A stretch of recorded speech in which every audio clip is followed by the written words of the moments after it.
Médina Cheikh TV, notre chaîne de lumière. Médina Cheikh TV, notre chaîne de lumière. Mawlaay Cheikh Ahmad Tijaani dafa ne ñi nekk ci monde shahada di dund bu nu fontoo yàlla nee na fontoo yàlla mooy dama yaakaar looy yaakaar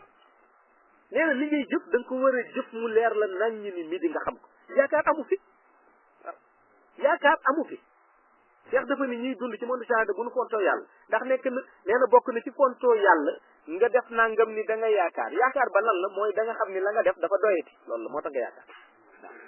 yàlla ku juste la fa taala allahu malikul haqu la ilaha illa huwa rabbul arshil karim yàlla du fekk nit ku def jëf ju rafet